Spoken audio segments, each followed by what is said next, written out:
Good morning and welcome to Missoula Real Estate Today. This is Denny Bedard. Missoula Real Estate Today is presented by Diane Beck of Windermere Real Estate. Diane's been working with buyers and sellers in the Missoula market for over 25 years. Along with her trusted partners, Diane provides complete service for your real estate transaction and brings us guests who provide useful information on industry-related topics and trends. And now, Missoula Real Estate Today on News Talk, KGVO.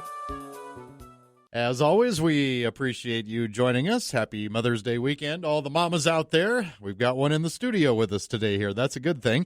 Beckie Peterson, part of the Diane Beck team at Windermere Real Estate, has joined us today on Missoula Real Estate Today. It's been a few months, and gee, Beckie, it seems like there's something different in the world since the last time you were here, huh? There might be a little something in the air. Yeah, you noticed a thing or two? Just a little bit. Yeah.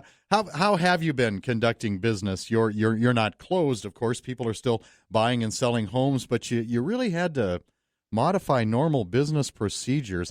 How has that affected what you're doing? It interestingly enough, it changed maybe how we proceed in the actual showing of the transaction to get people out to see the homes. Like everyone, we've discovered Zoom and online meetings, and we've always had FaceTime, but boy, as it came into a relevance in doing what we call virtual showings. So our showings also, the number of showings dropped probably, I think nationwide, it was like, or in the Northwest, our region was about 4.5%, where other parts of the country. That's it? It was much bigger in other parts. However, part of that is supported by certain areas that where real estate was essential versus not essential. So in Montana, real estate was considered an essential business because there are people coming here and they need to purchase a home. Sure. Now, if they came from out of town, we were able to work with them if they were here just to see the business of buying a home and then they left, or they bought, stayed, and moved in and then quarantined. They couldn't come look around at houses and then go out. They would have to quarantine if they wanted to stay when we had the 14-day quarantine period. But that just more or less what that is, that just kept people from coming, during that time frame, which is understandable. Flying and driving out here is Absolutely. Not exactly Sure. during the time frame. But the other thing we saw is, of course, open houses came to a halt. Not a great thing to be doing during these times of wanting to keep social distancing and germs and whatnot to ourselves and keep everything clean. So, but the way we got around that was some virtual open houses. So they would do virtual tours of the homes, have an open house. They're available to show you. There's an online portal and they can answer questions about them and whatnot. But what I did, as you know, I work primarily, with our buyers. And we would find houses they might want to see. They would drive by them. We would dig into the pictures. We would look into all the information. They were completely qualified. And if at that point we still wanted to see the house, we could make our appointment. And houses that were on the market were, for the most part, allowing showings with great precautions. So my clients would have face masks. I brought gloves, and then I gave them Clorox wipes in their hands. And said, so not only do you have these wipes on, but with the Clorox or the gloves, with the wipes in your hands, I know you're not going to touch your face and do all the things they worry about with gloves. Mm-hmm. So they could open, if they needed to, they could open things that we could wipe as we go and went through. And then homeowners, of course, were also being extremely careful, making sure everything was clean. Sometimes we had them open all the doors. So open the closets, open anything that maybe somebody might want to see into so we didn't have to touch anything. And that actually, worked quite well. I really didn't have any issues. Of course, clients, we didn't take anyone that, they weren't feeling well. We didn't meet, period. And then the rest of it, we have so much online with the forms and the signatures and everything we need. We can basically send through the internet and through our emails, and then we get on a Zoom call and talk through it. And then you go on through, and then their closings, they called them curbside closings. Yes. It was quite interesting. I had a first-time home buyer that was closing. And, that's a big deal to sit down and have them explain this, 2-inch thick packet you're signing. But what they did is send it to him a few days in advance so that he could go through it, call the lender or me or them with any kinds of questions. So that then by the time he got to the curbside, he just had a couple quick questions. He was done, gone, and out the door. So they were actually, everyone's really done a great job of altering their businesses to fit. And I think a lot of the things that we've experienced are probably going to carry forward in real estate, actually in a lot of businesses, but in our industry, are going to carry forward in some ways that will benefit buyers and sellers and everyone in the long run. Rob Fleming at Man Mortgage talked about that a little bit a few weeks ago as far as the drive-up closing transaction like at a title company. I had this vision of my friend Clint Romney at Title Services Incorporated, coming out to the parking lot on roller skates with a tray up in his hand. that he attached to the car, and Fleming just signed it there. What he made it. He didn't make it sound. He didn't oversimplify. But another thing you brought up, but it kind of looked like that. I'll ask Clint. I'll call him and ask him if he actually did that or not. Another thing that you brought up in there, though, that I thought was a great strategy is that, yes, virtual tour is wonderful. You can see a lot, and you can comprehend a lot. You could also reject, boy, I don't like that, or man, that does not look right. But the more interest the tour generates, the more that person is still going to want to go in there and see it and feel it, just take it all in. And it sounds like you prepped, if it came to that step, which is great, it sounds like you were well prepared for that. We were, and by the time we got there, usually I can say of all those showings I did during the 6 weeks that we were kind of slowed down, very few did we not end up making an offer on. Yeah. Very few did we get there and go, this isn't okay. The sad side of that is some of them were, I want to make an offer. And guess what? There were 8 offers on that house we competed with, or 4 offers on this house in those lower price ranges under 300. That activity is still there. There was no saying, hey, no one's going out and I'm going to be the only one. It was like, hey, there's a new house on the market. Look at that. We actually had a new. I figured that was the answer. I'm crossing that one off. That's about halfway down my list of questions. If multiple offers on homes is still the norm. I assume that it was. It sure sounds like it is. It is. From anywhere, of course, the entry-level homes, there's far fewer of them on the market right now. So if they're presented well and they're clean and they've been cared for, boy, priced right, and they get multiple offers. Like I said, I've been competing a number of times on 2, 3, 4. The last one I did this past weekend, there were 8 offers. And unfortunately, we didn't get it. But it's good for these sellers. They're getting great competition in that. It's a great time to sell. If you're, one of my things was if right now, we will probably never see interest rates to the level that they are right now, this low. And one question we had the other day was, ask yourself this question: am I living in the house I want to be in? Because not only are we seeing people with great amounts of equity in their homes, I want to say that 42.1% of homeowners have no loans on their home, paid off in full, no mortgage. After that, 16.6% have 60 to 99% equity. So now I'm not saying, waste and just go, but if it's not the house you want to be in, now's the time, because not only do you have, to take that equity, and yes, you're going to say, but the next house is going to be expensive. Yes, but the interest rates are lower. So you have more power to your money to be able to do that if you want. Missoula Real Estate Today is presented by Diane Beck of Windermere Real Estate. Our guest, Beckie Peterson, a member of the Diane Beck team at Windermere. Beckie, stay on that a minute, more about home equity, because that's not something that you've talked about a lot on previous visits to the show, and suddenly that's a big bright star out there. It really is. It shows at least 58.7 have 60% equity, 42% are owned free and clear. The average equity of a mortgaged home right now is $177,000. Now, when you sell and you have a gain, and you want to talk to your accountants, not me, but basically there's that first $250,000 per person that you don't pay a capital gains on. So you can take that and put it into the next one and, move yourself up.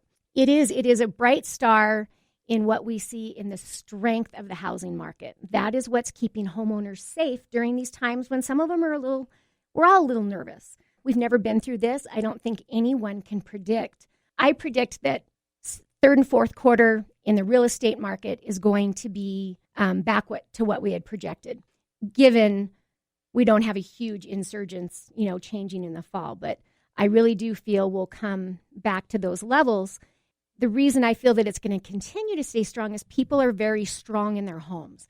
They have good value. They haven't been going out and getting home equity line of credits and going on vacations and buying cars and doing those things. If they are doing that, they're improving their homes, which is improving the value.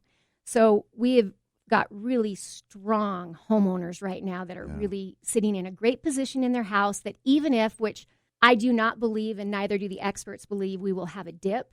But if we were, most homeowners are in such a great position that it will not harm them. You won't see, the big foreclosure thing. Well, and to your point, it may be too early to tell because we've really only been under closures, layoffs, restrictions, et cetera, for about 6 or 7 weeks. My gosh, it seems like 6 or 7 years. But moving forward, what advice would you give to sellers who want to list their home with you?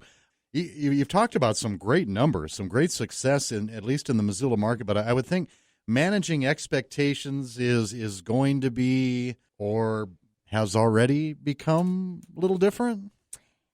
It is. Of these houses, when I say I go out and I'm competing with 4 offers, 8 offers, I have to say the houses are priced right. They're not saying, I want to list, and the agent's coming in and saying, gosh, okay, I think it'll go here. And they go, well, I want to go 15 over that because the market's so hot. They're not doing that. They're listening to the agent who says, I think this is where you could go. This is probably the top where we could go. And they listen to that.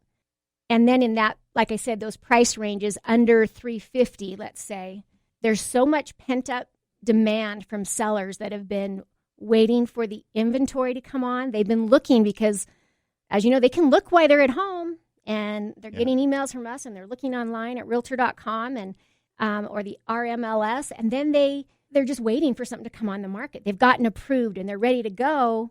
Finally, something hits with their criteria. Those that I've seen that have thrown it on well above, we still see price reductions, but it's not nearly what we were. They're listening, and if it's in, like I said, those are in certain areas. If we get over the $500,000-$600,000 mark, we have more inventory to choose from, but still, there's not a lot in certain areas. So again, maybe too early to tell, but it sounds like you really haven't seen any trends in the length of time it's taking to sell a home. Not necessarily, at least at this point, knock on countertop here, not being a major concern in the second half of the year, at least at this point. Correct. So it's really hard for us to predict a lot of our total effect right now because, as you know, real estate's a longer transaction. It's 45 to 60 days. So our numbers that we have show a decent April. We finished April up and actually a little over last year. Well, that's because all that work and those contracts had been in place just before this really kicked in. Yeah. So it won't be for another, we'll start to see now, the month of May, we'll start to see the effects of what happened in March. And we'll have a better picture of how we're going to kind of, what dip we're going to have in May and June. Then I predict, like I said, you get into that second half and it's going to change because right now we're ramping it all back up slowly. It's not like a total light switch, but we have definitely seen in the last 2 weeks an increase in listings. And I expect that to continue as we get through the different phases lifted on the state. I think you'll see it continue. And then, like I said, that's why I think third and fourth quarter numbers will okay. Our second quarter numbers, we really just don't know what to expect. Missoula Real Estate Today, presented by Diane Beck of Windermere Real Estate. Our guest is Beckie Peterson. Beckie is part of the Diane Beck team at Windermere. And Beck, the numbers came out indicating the average sale price of a home in Missoula now about, I want to say $315,000. Did that number surprise you? And do you think there will be any impact on that figure as a result of the coronavirus? I'm kind of getting the feeling you don't. I don't. And maybe, I'll be interested to I'll go back and listen to this in 6-8 weeks, and I'll get to see. I'm archiving this one, sister. I'm sure you will, and you'll get in touch with me. But the 315 number, no big surprise there? No, our actual increase over the past year was I think it was 8.2%, which is scary. And do I think we'll see that same number growth? No. And I kind of hope not. I think that's almost too much. But I do foresee it continuing in a, 6% increase probably over the course of the next year. We just had our Missoula housing report was released last week, and it's available for anyone to review. Basically what it does is recaps all of 2019 and kind of helps that as a way to project. Obviously, right now, we kind of say, well, you got to throw that away. It doesn't really do much for our projections into at least second quarter and the beginning of third. But if it does what I think it will do and come back, then you could possibly use it as a predictor for third and fourth quarter. And that's available at our Missoula Organization of Realtors website, which is MissoulaRealEstate.com. As you scroll down through it, it'll have our 2020 Missoula housing report. That 6% projection that you mentioned, again, that's just a projection, but is that in line with market trends around the country, or is Missoula just kind of extra special that way? Oh, no. Montana, so it's kind of the Northwest, the western half of the country, you're seeing it. You always have little areas you can go look at that are different. You can find your little pocket. But no, Montana in general is on an increase. Missoula, like I said, Missoula, Bozeman, Billings are definitely have a lot more pressure on that. I think Kalispell is getting that pressure as well. Part of that is we're just behind. We don't have the inventory. Mm-hmm. And I think, quite honestly, with this pandemic, with the COVID-19, I think that another change we're going to see, although we're already seeing people move to Montana. However, I feel now there are going to be people that move here because of their sheltering in place in places that they don't want to shelter in place in ever again. And they're starting to look and say, wow, which states have the lowest, they don't have hot spots. They don't have the high death rates. Well, guess what? Montana, Wyoming, Alaska, we're all sitting. I think I read last night Montana was number 51. We had the lowest. We didn't have the lowest. It was cases and deaths together. Anyways, it was very, very interesting in how it had changed. And I think that's going to affect it. I think people's buying preferences are going to change. I think that you will see a lot more people saying, I need to have space for a home office, because they're going to see it in a different light of being able to, at times, work from home when needed. Or I think some companies are going to be changing the way they allow maybe more people working from home part-time, kind of a 3-2, 2 in the office, 3 at home, or vice versa. I think commercial properties are going to change. I think they're going to, this open concept that you see in a lot of offices that have a lot of employees, and the whole area is just a lot of desks, and they wanted it really open so you could kind of talk. And that didn't work during this because there was no way to separate them. So we really do see that we foresee trends changing in homes and in commercial space. Well, getting back to buying power, hand in hand, I'd mentioned that Rob Fleming with Man Mortgage was on the show a few weeks ago, as was Miles Link with Opportunity Bank of Montana at the same time. The huge volume of business they're doing right now is related to those low interest rates, which you brought up. Mm-hmm. And that can be a finicky number. Everybody knows that. But right now, that has to be an advantageous sales tool, I would think. At the same time, does it kind of aid in keeping those home prices high, because the seller's perception is, well, with these low interest rates, a lot more people are going to be able to afford that or make it work with their budget? Because I am thinking real simple terms here, but it just seems like maybe that would be something that enters their mind, is that okay, there's enough people in my market that can afford that because the interest rate's so low, their housing payment monthly is not going to be that crazy. I don't know that sellers think of that. I know that buyers think of what can I afford, and Sure. They talk with Miles and Rob, and they they will say, okay, well, if we get this interest rate, you can afford this versus this, and you can go look in these price ranges because that's where I send them. You go to those guys, and when you come back, you tell me what kind of house you can afford before we go out and look at, Ferraris, and then we actually need to get some really reliable, Hyundai or a Honda or, we want a Ford Crown, whatever the case may be. But it's the point of you don't want to look at something that you can't have because then it makes it harder. And there's lots of beautiful homes in all price ranges. But I think that sellers, what they're seeing is what they see is, oh my gosh, did you hear what Joan's house just sold for? And the only way they know that is if Joan tells them. Yeah. Because Montana's non-disclosure. But they do hear it. Don't think they're not looking. Yeah. They're trying to, some of it gets around in their little area. But so then they ask the realtor. And when we come across and we do our comparable market analysis, that's what shows them, hey, look, this is what you've got in your house now. Here's your equity. And now the interest rates are down here. Why don't you go talk to Rob and Miles and find out what you can go to? And can you go where you want to go, whether it's up or down? Maybe right now is the time to sell and you want to go live, in a condo with no maintenance. You want to have a maintenance-free lifestyle. Great. Or maybe you want more space. Maybe you want a view. Who knows? Yeah. Or maybe, you're going to have another kid, or maybe your kids are going away. Right. It just really depends. But I think they're shocked at the affordability as well. Sellers are right now thinking, wow. But then when they rerun the numbers, if you're selling, usually you're going somewhere. Unless, buying again or you're going into retirement, usually.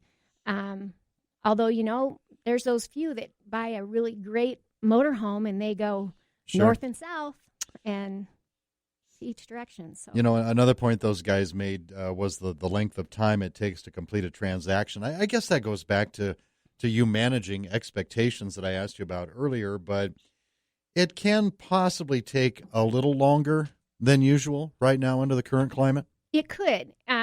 We have a disclosure statement that we've been placing into I have. It's a choice, but it was put together by our board. It's basically a COVID clause. And what it says is if for any reason we are unable to close on time or meet the deadlines due to the COVID pandemic, meaning somebody is sick, somebody gets quarantined, or they have to take care of someone, whatever those reasons, and we can't get signatures done, everybody agrees to X number of days for extension because it could happen. I haven't had it happen yet. Rob and Miles are working very, very hard because all of my transactions have been right on time. But it has changed a few things. Some appraisers are getting approval from the underwriters to be able to do kind of a drive-by appraisal because they don't want to go in the houses. Some inspectors, don't want to do an inspection where they have to go in the house. And as a buyer's agent, I'm like, well, I don't want you guys buying a house that can't be inspected that way. So we either have to postpone, which is fine, or you may find a different inspector. It just depends, but I understand where that all comes from, and that's what could cause a delay. So you talk about all those things in advance. Here's what could happen, and it's out of our hands. And I just tell them, we'll do our very best, and we'll be talking sometimes every day, sometimes it's weekly, depending on where we're at. And if we're on top of these things, we can manage them.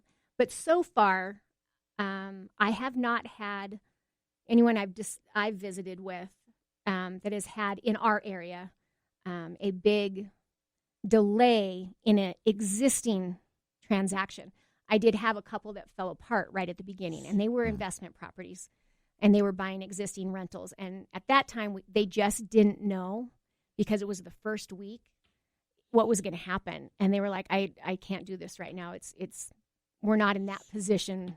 So, and I totally understood that and was like, absolutely, I would do the same thing at that point in time. Well, since I brought those guys up again, they're getting a lot of airtime on Beckie's show this week.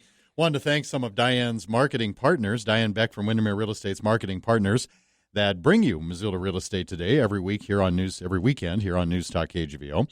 Miles Link, Opportunity Bank of Montana, Rob Fleming with Man Mortgage, and Carol Blodgett from MakeItMissoula.com. Our guest, Beckie Peterson from Windermere Real Estate, part of the Diane Beck team. You know what? One area that I don't think you and I have spent very much time on in your previous visits is the advantage you can offer as a local agent in the field of accessing sales prices in multiple listing services because, hey, accuracy matters, right? That's why you want to go local. Yeah, in order to know, a lot of times I'll have people say, hey, I looked at Zillow and it said this. Yeah. And I would say, well, unfortunately, it is a great catalog. It reminds me of when I was a kid and Christmas came. We'd get the catalogs in the mail and I could open it up and I could circle everything I wanted. But it didn't mean my mom went to that store to get it, but I had this catalog. And that's kind of how I look at Zillow. It is a really big catalog, but its prices are not reflective of what is true in Missoula or anywhere in Montana. A lot of places in the country have issues, but Montana's non-disclosure. So it's really important that when you do want to know what is truly out there and you're wanting to know the value of your home, that you're not looking at websites because you can't get them. And so that's where our local agents, we pay to be part of our MLS. When they are part of that, they're also a realtor, which makes them a member of the National Association of Realtors. Mm-hmm. And that comes along with a very big responsibility of our code of ethics. It is what we live and die by each and every day. And that's really important. So knowing that you have that in someone that is helping you, plus knowing someone that's in the market, it is important. As you know, in whatever anyone's career is, you're the one that's there. That's what you do every day. You live it, eat it, breathe it. We are very fortunate to have some really great agents in Missoula that know our area, know it well, and can look at the different, areas. And when you're looking at a home, sometimes I hear people, well, yeah, but I saw this home sell over here. If it's more than a half a mile to a mile from your house, unless you're in a rural outlying area, that's just too far. And so there's other things that go into it, not just what everybody else's stuff sold for, but where's it at?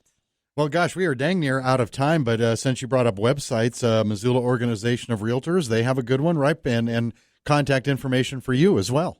Yes. Well, for Diane and I, you can reach us. For me, you can, I always tell you it's easy to call or text.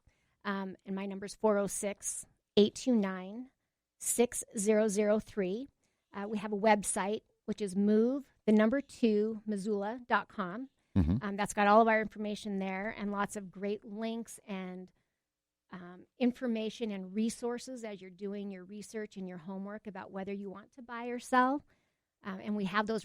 If you don't want to look for them, you can call and just send them all to you or link them to you or whatever you want. And then I think those are the easiest things to remember in my mind are our phone numbers and a website. Yeah. I think emails get long and hard to remember, but we'd love to talk to you and answer your questions.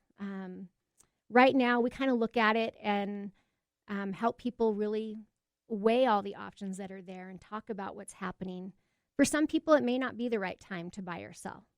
And I get that. We all have a little bit of, the unknown. But for others, it's the perfect time. And I guess that's where we like to sit and learn about you or our clients and see what their needs are. And you kind of just learn a story. And once you figure out the story, then we can help kind of decide what the ending needs to be. Beckie Peterson from Windermere Real Estate, part of the Diane Beck team on Missoula Real Estate Today. Great seeing you again. You stay healthy. I am. I'm doing great, doing terrific, as my father-in-law Bruce would say, terrific. And it has been. As hard as this has been for some, I have so enjoyed working from my house with my 13-year-old daughter. It has been a blessing. Well, let's talk again soon, okay? All right. Thanks. Thank you for listening to Missoula Real Estate Today. If you have any suggested topics for any future Missoula Real Estate Today programs or any questions about buying or selling, contact Diane Beck with Windermere Real Estate. Email dianebeck@realtor.com or visit her website, homesinmissoula.com. We'll see you next time on Missoula Real Estate Today.